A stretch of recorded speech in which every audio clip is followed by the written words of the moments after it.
혹시 천연기념물 228호가 뭔지 아십니까? 네, 너무 다짜고짜 여쭤봤나요? 흑두루미입니다. 흑두루미. 전 세계적으로 2만 마리가 안 되는 희귀종인데요. 이 새가 이제 계절에 따라 옮겨 다니는 철새입니다. 겨울이 되면 시베리아에서 이제 우리나라로 겨울을 나기 위해서 날아드는 겨울 철새입니다. 그래서 예전에는 이 흑두루미가 낙동강 유역에 머물렀다고 합니다. 근데 이제 낙동강 유역에 무분별한 공사가 시작되는 거예요. 뭐 골프장이 생기고 자전거 도로가 생기고 사람들의 접근이 쉬워지면서 이 흑두루미가 점점 모습을 감추게 되었다고 합니다. 근데 전라남도 순천에서 한 학생이 길을 걸어가다가 땅에 쓰러져 있는 새 한 마리를 발견합니다. 아마 전선에 걸려서 다친 모양이에요. 그래서 어린 마음에 이 새가 너무 불쌍했나 봐요. 그래서 아빠한테 아빠, 저 새 집에 좀 데려가서 키우면 안 될까요? 라고 막 이렇게 조르기 시작을 합니다. 근데 아빠가 가만히 이 새를 보니까요, 새가 좀 커요. 이 새에 맞는 새장도 없을 것 같은 겁니다. 그래서 그럼 아이한테 그러면 이거 학교에서 키워보는 건 어떠니? 그러고는 이 새를 주워다가 학교 닭장에 가둬두고 닭이랑 같이 키우게 됩니다. 그렇게 10여 년이 흘렀다고 합니다. 이 학교에 우연치 않게 이제 동물병원 의사가 방문을 하게 되는데요. 의사 선생님이 닭장을 보고 깜짝 놀라는 겁니다. 왜냐하면 세계에서 1만여 마리밖에 안 되는 천연기념물 흑두루미가 닭장 안에 있는 거예요. 옆에서 꽃기호 하면은 뭐 뚜루뚜루 이러고 있는 거죠. 그래서 의사 선생님이 이거 이러면 안 된다. 얘는 천연기념물이고 빨리 자연으로 돌려보내야 된다라고 설득해서 이 흑두루미를 자연으로 돌려보냈다고 합니다. 그때 이 순천 사람들이요, 흑두루미가 순천을 지나간다는 사실을 알고 철새들을 위해서 마을을 정비하기 시작합니다. 먼저 전봇대를 뽑기 시작하는데요. 거의 한 200개 가까이 되는 전봇대를 뽑았다고 합니다. 그리고 농사를 지을 때요, 무농약으로 농사를 짓고 수확한 쌀의 일부를 밭에 뿌려서 철새들의 먹이로 주게 됩니다. 이러한 노력 끝에 2010년에 흑두루미가 순천을 안전하게 생각하고 순천만 쪽에 머무르게 됩니다. 그렇게 순천만은 수많은 철새들이 머무르는 생태계를 회복하게 됩니다. 지금 아마 한국교회의 가장 큰 주제라고 이야기를 한다면 아마 이 회복이지 않겠나 싶습니다. 시간이 지나면 지날수록 기독교의 인구는 점점 감소해 가고 있습니다. 특별히 다음 세대들에게서 이러한 현상이 더 두드러지게 나타나는데요.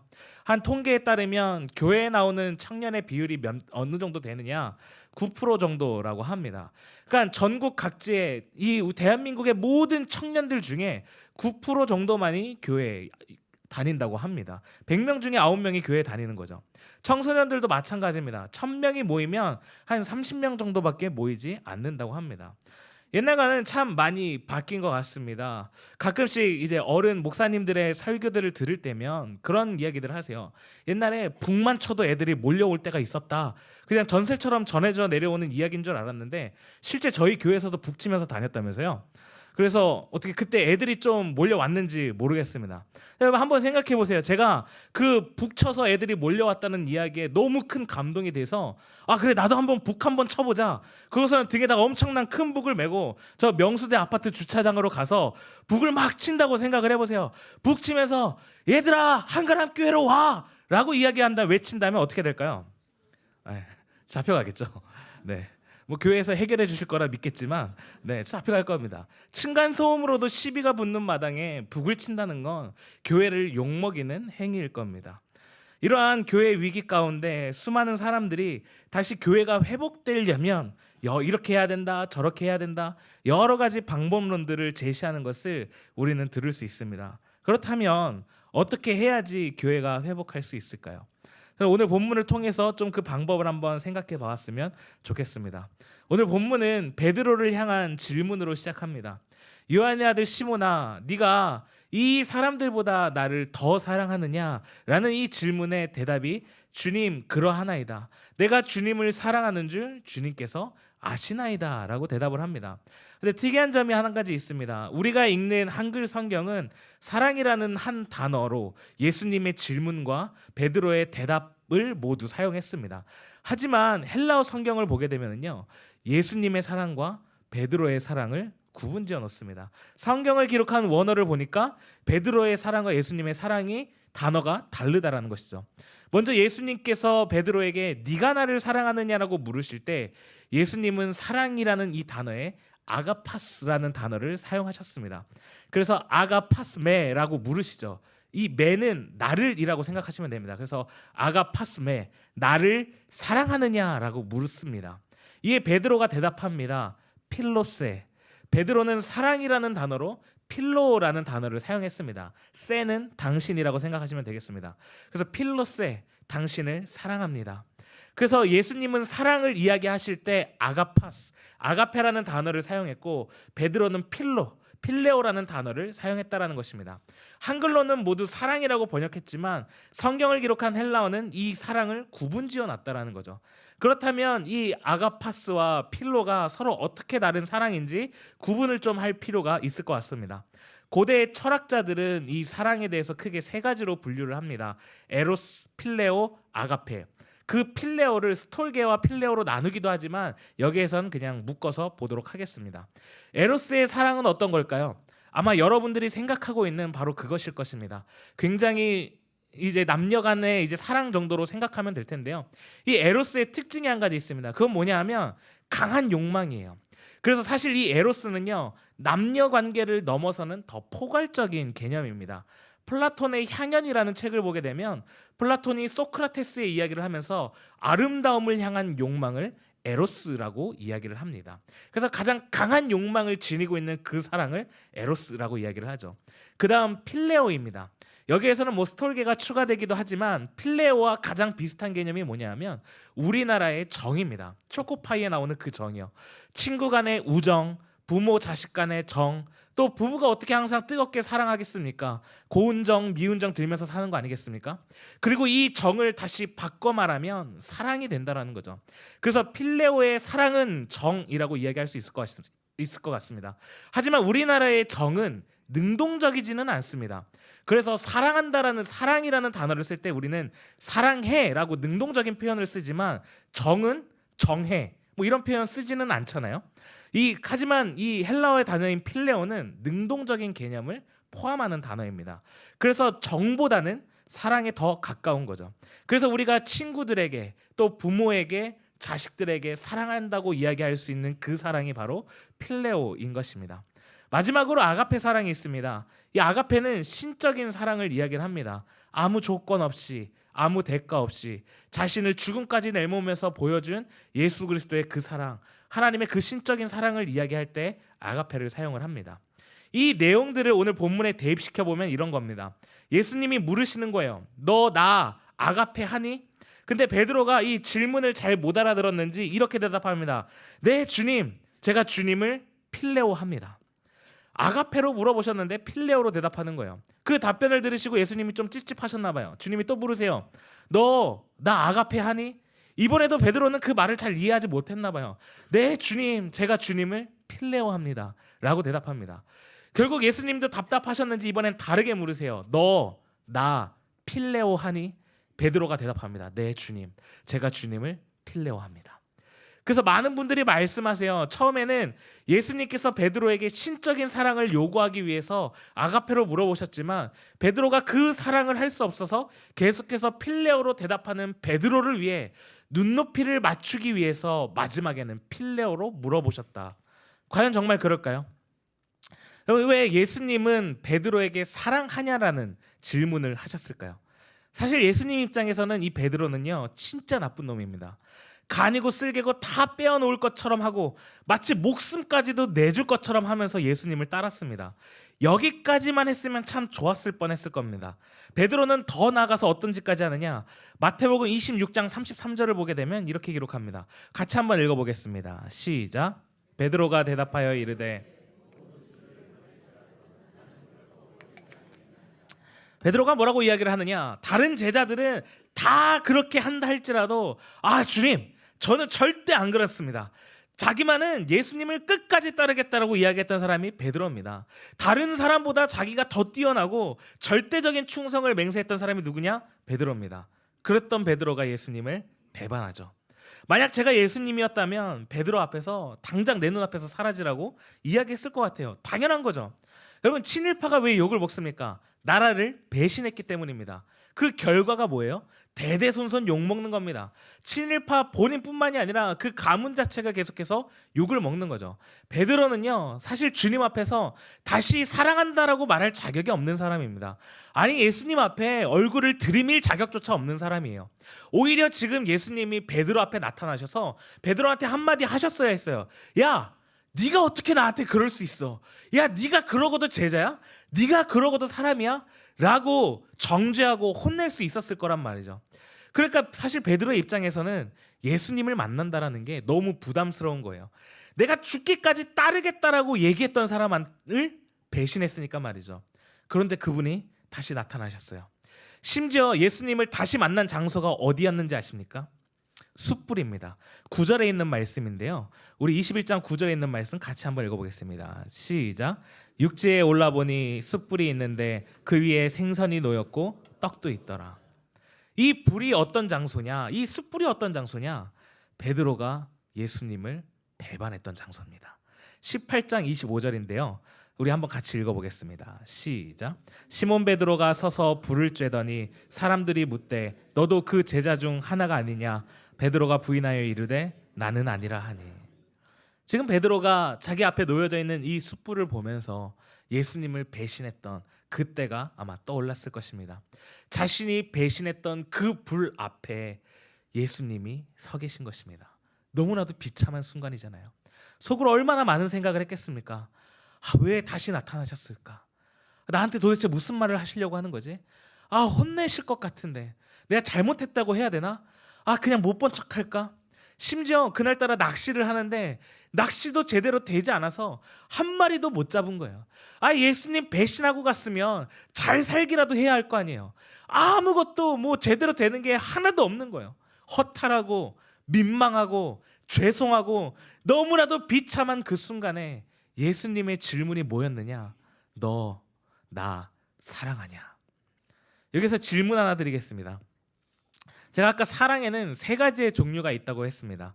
그리고 성경을 기록한 헬라어는 예수님과 베드로의 대화에서 아가페의 사랑과 필레오의 사랑으로 나누어서 기록했다고 말씀드렸습니다. 그럼 예수님이 베드로에게 너 나 사랑하냐라고 물어보실 때 성경을 기록한 헬라어로 물어보셨을까요? 아니요. 예수님은 헬라어를 쓰시지 않고 아람어를 사용하셨습니다. 쉽게 생각하면 구약 성경을 기록한 히브리어의 사투리를 사용하셨다고 생각하시면 되겠습니다. 그러면 이 아람어에도요, 아가페의 사랑과 필레오의 사랑, 또 에로스의 사랑 이렇게 여러 가지로 나뉠까요? 아니요. 딱 한 가지입니다. 아하브. 딱 한 가지 사랑이라는 단어를 사용합니다. 사실 요한복음을 기록한 요한은요, 다른 본문에서도 하나님의 사랑을 이야기할 때 꼭 아가페만을 사용하지 않습니다. 필레오를 쓰기도 하고 아가페를 쓰기도 했습니다. 아가페와 필레오를 구분지어서 사용하지 않는 것을 볼 수 있습니다. 그렇기 때문에 도대체 왜 이 대화에서 아가페와 필레오를 나누어 썼는지 정확한 의도는 알 수 없습니다. 하지만 한 가지 분명한 건 예수님은 지금 베드로에게 사랑의 크기를 시험하고 계시지 않는다라는 것입니다. 이미 가장 비참한 순간에 놓인 베드로입니다. 예수님께 보여줄 수 있는 게 아무것도 없어요. 이제 와서 예수님을 향한 저의 사랑의 크기는 이 정도입니다 라고 베드로는 이야기할 수 없다라는 거예요. 그런 베드로를 향해서 예수님은 그냥 물으시는 겁니다. 너 나 사랑하냐? 여러분, 예수님은요, 너 나 어느 정도로 사랑해? 이렇게 묻지 않으셨어요. 물론 이 사람들보다 나를 더 사랑하느냐라고 묻긴 하셨지만 이 말은 너의 사랑의 크기가 이 사람들보다 더 크냐라는 뜻으로 해석할 수도 있겠지만 아까 위에서도 잠깐 살펴봤듯이 베드로의 표현을 잠깐 빌린 겁니다. 베드로가 예수님께 충성을 맹세할 때 뭐라 그랬어요? 다른 사람들은 다 배신할지라도 나만큼은 절대 배신하지 않겠습니다 라고 확신에 차서 베드로는 예수님께 충성을 맹세했었습니다. 그 표현을 그대로 되돌려주는 거예요. 베드로의 표현을 그대로 돌려주시면서 네가 나를 다른 사람보다 더 사랑하느냐? 너가 나를 사랑하느냐? 라고 그냥 물어보신다라는 것이죠. 그러니까 예수님은 너 나 얼만큼 사랑해? 날 정말 신적으로 사랑하는 거야? 아니면 그냥 친구 정도로 사랑하는 거야? 이렇게 묻지 않으셨다라는 거예요. 그냥 물으시는 겁니다. 너 나 사랑하냐? 왜냐하면 지금 베드로에게 가장 필요한 것은 예수님을 향한 그 사랑의 회복이기 때문입니다. 예수님이 지금 이 자리에 찾아오신 이유는요, 제자들을 치유하고 회복시키기 위하여서 찾아오신 것입니다. 이들을 회복시켜 놓지 않으면 이 제자들은요, 다시 한번 사도로서 사역을 하는데 큰 어려움이 있기 때문입니다. 나 같은 쓰레기가 예수님을 배신했던 사람인데 내 주제에 이런 비참한 가운데 있는 제자들을 다시 한번 회복시켜서 예수님의 사역을 감당하게 하기 위해서 예수님이 찾아오셨다라는 겁니다. 여러분, 우리가 다시 예수님께로 돌아가고 회복해가는 과정에서 주님이 우리에게 찾아오셔서 무엇을 물어보실까요? 저는 우리들이 이 질문 앞에 다시 서야 한다고 생각합니다. 아가파스메, 예수님의 질문은 너무나도 간단합니다. 너 나 사랑하냐? 나를 사랑하는 건 맞냐? 라는 사랑의 확인입니다. 예수님은 그 사실을 2번이고 3번이고 확인하시는 것입니다. 저는 이 질문이 교회가 회복하는 너무나도 중요한 열쇠라고 생각합니다. 여러분, 21장의 상황은 평소와 같은 평범한 상황이 아닙니다. 우리 9절에 있는 말씀을 다시 보면 육지에 올라보니 숯불이 있는데 그 위에 생선이 놓였고 떡도 있더라라고 기록하고 있습니다. 예수님을 배신했던 제자들에게 예수님이 찾아가셨고 물고기를 잡으려고 했지만 아무것도 잡지 못하고 예수님을 배신했던 기억이 떠오르는 그 숯불 앞에서 지금 주님은 제자들을 위해서 손수 물고기와 떡을 준비해서 음식을 대접해주고 계시는 겁니다. 저는 이 장면을 보면서 마치 예수님이 어머니와 같다라는 생각이 들었습니다. 오해하지 마세요. 지금 어머니 하나님을 얘기하는 게 아니라 제자들에게 필요한 것을 공급해 주시는 그 모습이 또 제자들의 가장 비참한 상황 가운데에서 그들을 돌보시는 모습이 마치 어머니와 같다라는 거죠. 여러분, 우리의 인생이 똑바로만 걸을 수 있다면 얼마나 좋겠습니까? 하지만 그렇지 못하다라는 거 여기 계신 여러분들이 더 잘 아시지 않겠습니까?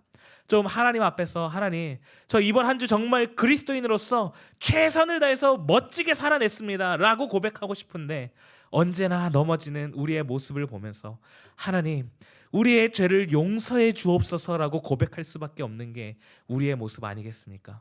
때로는 가정에서 넘어지고 회사에서 넘어지고 관계에서 넘어지고 나의 욕망에 넘어지는 모습, 아니 어쩌면 이제는 그 넘어지는 모습이 무뎌져서 내가 넘어졌는지 넘어지지 않았는지 분간하지도 못한 채 살아가는 우리의 모습인 것 같습니다. 그런데 하나님께서는요, 그러한 우리를 가만히 내버려 두지 않으신다라는 것입니다. 오늘 이 시간 친히 찾아오셔서 우리를 향해 물으시는 겁니다. 쓰러지고 넘어져 있는 우리를 향해서 물으시는 거예요. 그리스도인이라고 이야기하지만 그리스도인으로서 살아가지 못하는 우리를 향해서 물으십니다. 예수님을 처음 믿던 그 사랑과 열정을 잃어버린 우리를 향해서 물으시는 거예요. 일상이 깨어지고 신앙이 깨어지고 늘 예수님을 배반하며 살아가는 우리에게, 그래서 주저앉아 울고 있는 우리에게, 가슴으로 탈식하는 우리에게, 인생의 가장 비참한 순간을 마주한 우리에게 마치 어머니와 같은 모습으로 찾아오셔서 우리를 위로하시고 달래주시며 물으시는 겁니다. 아가파스메, 너 나 사랑하냐? 저는 이 질문이 우리가 회복하게 되는 너무나도 중요한 열쇠라고 생각합니다. 지금 이 자리는 책망의 자리가 아닙니다. 회복의 자리인 것입니다. 너가 나를 사랑하냐라는 예수님의 질문에 베드로가 뭐라고 대답하죠? 네, 주님. 내가 주님을 사랑하는 줄 주님께서 아십니다 라고 고백합니다. 이 고백을 통하여서 넘어져 있는 베드로를, 가장 비참한 순간을 마주하고 있는 베드로를 다시 한번 사도로서 회복시켜 주시는 것입니다. 십자가가 무서워서 도망쳤던 베드로를 이제는 십자가를 위해 사명을 감당하는 베드로로 회복시켜주는 자리였다라는 것입니다. 여러분, 주님께서 오늘 이 시간 우리를 향하여 끊임없이 묻고 계십니다. 아가파스메, 너 나 사랑하니? 예수님에게는 여러분이 예수님을 얼마나 사랑하는지, 신적으로 사랑하는지, 친구 정도로 사랑하는지 이게 중요한 게 아니라 그냥 사랑하는 것이 중요한 것입니다. 그 사랑 앞에 여러분이 아가파스세라고 대답하든지 필로세라고 대답하든지 무엇이 되었던 내 주님, 내가 주님을 사랑합니다라고 고백할 수 있는 여러분 되시기를 소망합니다. 이 고백의 회복이 바로 우리의 신앙의 회복의 첫걸음 아니겠습니까? 주님 사랑합니다라는 이 고백을 마친 베드로가 사도로서의 사명을 회복하여 위대한 사도가 되었던 것처럼 오늘 이 시간 우리의 입술에서 주님 사랑합니다라는 고백이 터져 나올 때 여러분의 신앙이 회복되어 하나님의 은혜가 넘치는 삶이 되어지시기를 간절히 소망합니다. 그런데 우리의 삶은 단순히 고백에서 끝나면 안 됩니다. 주님을 사랑한다라는 이 베드로의 고백을 들은 예수님께서 뭐라고 말씀하시느냐? 15절, 16절, 17절 모두 베드로의 사랑 고백을 들으신 예수님께서 이렇게 말씀하십니다. 내 양을 먹이라. 내 양을 치라. 내 양을 먹이라. 주님을 향한 사랑의 고백에 대한 반응으로 우리의 삶에서 하나님께서 맡기신 영혼들을 향한 사랑으로 나타나야 한다는 것이죠. 여러분, 시대가 참 많이 변했습니다. 그래도 옛날에는 저 어렸을 때까지만 해도 믿지 않는 남자들이 결혼은 그래도 교회 다니는 여자랑 결혼해야지 라는 그런 말들을 쉽게 들을 수 있었습니다. 그러나 지금은 맞선을 주선하는 결혼정보회사에 종교가 기독교이면 점수가 깎이는 그러한 세상을 우리는 살아가고 있습니다. 단순히 교회에 사람들만 줄어가고 있는 것이 아니라 세상의 평가도 함께 추락하고 있다는 것이죠. 과거 김구 선생님께서 10개의 경찰서보다 교회 하나를 세우는 것이 더 유익하다고 말씀하셨는데 지금 그 말에 동의할 사람이 몇이나 되겠습니까? 세상 사람들에게 교회는 오히려 지탄의 대상이 되었고 비상식적인 집단이 되어버렸습니다. 저는 그 이유가 내 양을 먹이라는 주님의 말씀을 등진 채 우리의 먹이만을 찾아 헤매인 결과가 아닐까 생각됩니다. 우리가 교회로서 회복되어져야 할 모습이 무엇일까요? 혹시 김요석 목사님이라고 아십니까? 그 나병 환자들이 모인 소록도에서 이제 병이 호전되면 육지로 나갈 수 있는데 그렇게 호전된 사람들이 모인 마을들 중에 하나가 뭐냐 하면 영호 마을이라고 합니다. 그 영호 마을에서 목회하시던 목사님이 김요석이라고 하는 목사님이십니다. 그 목사님께서 이제 영호 마을에서 사역하시면서 있었던 일화인데요. 이웃 동네에 살고 있는 한 가정이 이 목사님 교회에 출석하게 됩니다. 굉장히 초신자였겠죠. 그러니까는 예수 믿는 사람으로서 어떻게 행동해야 되는지 잘 모르는 그러한 상태였다고 합니다. 그렇게 뭐 시간이 1년여의 시간이 흐르면서 뭐 집사의 직분도 주고 굉장히 교회에 열심히 다니는 그러한 집사님이 되었다고 해요. 그런데 그 이웃 동네가 워낙 불교가 굉장히 지배적인 동네여서 교회 다니는 그들의 일거수일투족이 온 동네 사람들의 관심거리가 되었다고 해요. 그렇게 교회에 다니는 것만으로도 이웃의 따가운 시선 속에 살아야 했다고 합니다. 근데 어느 날 그 초신자였던 그 집사님이 찾아온 겁니다. 잔뜩 화가 나가지고 목에 막 핏대를 세워가지고 얼굴을 시뻘게 가지고 막 이렇게 찾아와서 막 다그치는 거야. 그래서 이 목사님이 왜 그렇게 화가 나셨어요? 혹시 누구랑 싸우셨습니까? 라고 물었는데 이분이 대답하기를 아니요, 오히려 그 반대입니다. 저는 지금까지 제가 화가 나도 꾹 참았어요. 예수 믿는 사람은 서로 사랑해야 된다고 목사님께서 늘 말씀하셨죠. 그런데 제 옆집에 있는 인간이요, 해도 정말 너무합니다 라고 이야기를 하는 거예요. 그래서 이 목사님 도대체 무슨 일이 있었냐고 이렇게 물으시니까 이분이 막 씩씩거리면서 뭐라고 이야기를 하냐 하면 오늘 오후에 어미 돼지 5마리가 집에서 돼지를 키우는데 그 돼지 5마리가 옆집에 있는 채소밭에 가가지고 그 집 채소를 몽땅 먹어 치웠다라는 거예요. 그랬더니 옆집에서 손해배상을 해달라고 하겠죠. 그러니까 목사님이 그럼 당연히 손해배상 하셔야죠 라고 이야기를 했어요. 그러니까 이분이 저도 손해배상을 하려고 했죠. 그런데 그 옆집 인간이요, 말도 안 되는 걸 요구하지 않겠습니까? 옆집이 뭘 요구하던데요, 글쎄 우리 어미 돼지 5마리를 전부 달라는 겁니다. 그러니까 이분이 막 화가 치밀어 오르면서 막 소리를 버럭 지르는 거야. 아무리 예수 믿는 사람이라도 이런 경우에는 화 안 나는 놈이 어디 있겠습니까? 막 씩씩거리면서 이 목사님의 대답을 기다리고 있는데 목사님이 곰곰이 생각을 하시다가 뭐라고 말씀하시냐면 이렇게 말씀하셨대요. 그 옆집 사람은 지금 집사님을 시험해 보려고 그러는 것 같습니다. 그 사람은 집사님이 마구 흥분하고 화내기를 바라는 거예요. 그렇게 되면 예수 믿는 사람이 얼마나 형편없는지 온 동네 사람들에게 보여줄 수 있으니까요. 그러니까 그렇게 하지 못하게 하려면 그가 원하는 것을 모두 다 주셔야 합니다. 큰 손해를 입게 되더라도 걱정하지 마십시오. 하나님이 더 많은 것으로 갚아주실 겁니다. 여러분, 이 말이 초신자에게 씨알이나 먹히겠습니까?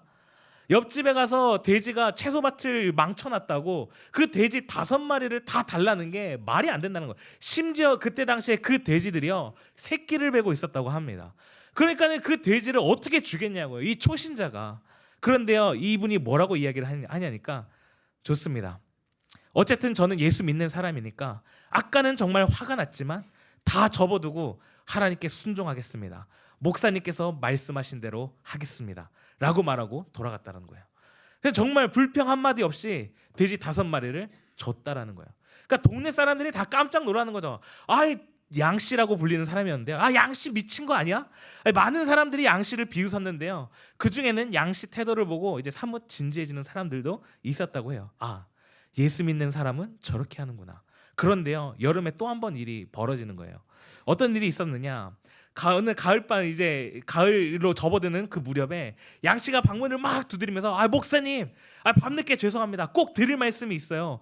아, 전에 제가 목사님 말씀을 따르기는 했지만 속으로 사실 굉장히 분했습니다. 그래서 옆집 사람이 한 짓을 오랫동안 잊지 못하고 살았는데, 글쎄 오늘 아침에 엄청난 일이 벌어졌지 뭡니까? 글쎄 옆집 황소 7마리가 우리 집 밭 앞에 있는 채소를 실컷 뜯어먹고 있는 겁니다. 제 눈을 보고 믿을 수가 없었어요. 그런데 옆집 사람이 그걸 보고 양심의 가책을 받았는지 저한테 와가지고 난처한 얼굴로 이러는 겁니다. 양씨, 어떻게 배상해야 할까? 처음 생각 같아서는 그 황소 7마리를 냅다 끌고 오고 싶었죠. 하지만 목사님께 먼저 여쭈어봐야 될 것 같아서 이렇게 달려왔습니다. 목사님, 제가 이겼죠? 그렇죠? 돼지 5마리에 황소 7마리라니. 목사님 말씀대로 하나님은 정말 제가 잃은 것보다 더 많이 주셨습니다. 그렇지 않습니까? 라고 물어보는 거예요. 아주 얼굴에 커다란 이익을 얻게 되리라는 기대감으로 막 빛이 나는 거죠. 그런데 목사님이 뭐라고 말씀하셨느냐? 사랑하는 형제님, 형제님은 예수 믿는 사람입니다. 악을 악으로 갚지 마십시오. 안갚음하려는 마음을 버리시고 그분에게 용서하는 마음을 보여주십시오. 형제님이 하나님의 뜻에 순종할 때 하나님께서는 더 많은 것으로 갚아주신다라는 것을 알게 될 것입니다. 이분의 얼굴이 갑자기 침울해지는 거예요. 그리고 올 때와는 달리 한마디도 하지 않고 맥 빠진 모습으로 돌아갔다라는 거예요. 그리고 다음날 저녁에 이분이 또 신이 나서 찾아왔었대요. 목사님, 목사님 말씀이 맞았어요. 하나님이 정말 더 풍성하게 해주셨습니다.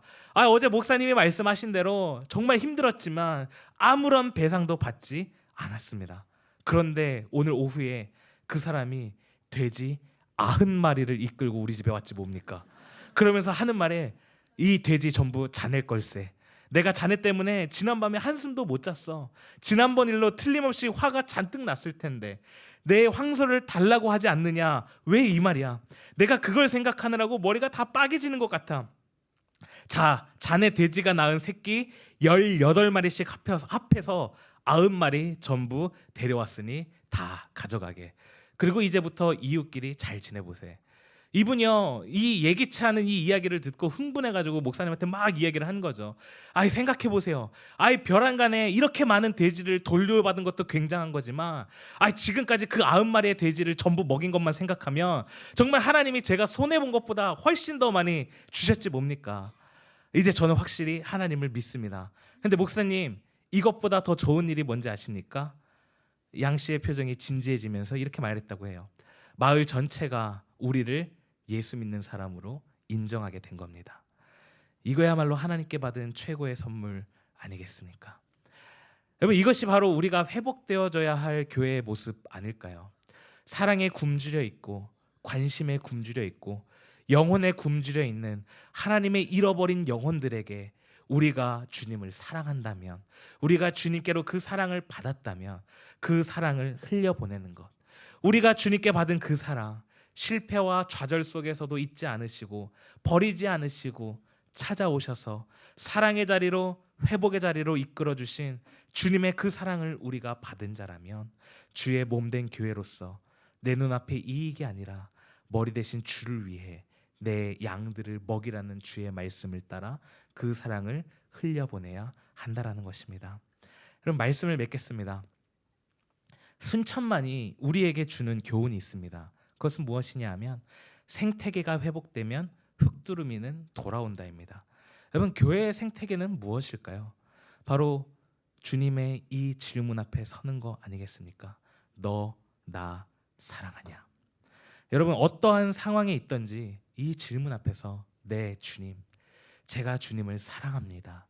우리가 이 고백이 회복된다면 교회의 생태계는 회복되어질 것이며 주님을 떠난 영혼들, 하나님께서 애타게 찾으시는 그 영혼들은 교회로 돌아오게 될 것이라는 것입니다. 그리고 내 양을 먹이라는 주님의 말씀을 따라 세상의 빛과 소금의 역할을 감당해내어 회복되어지는 교회를 경험하는 여러분 되시기를 소망합니다. 우리의 생태계가 회복된다면, 교회의 생태계가 회복된다면 하나님이 찾으시는 그 영혼들이 분명 돌아오게 될 것입니다. 그러니 우리 주님의 그 질문, 아가파스메, 너 나를 사랑하냐?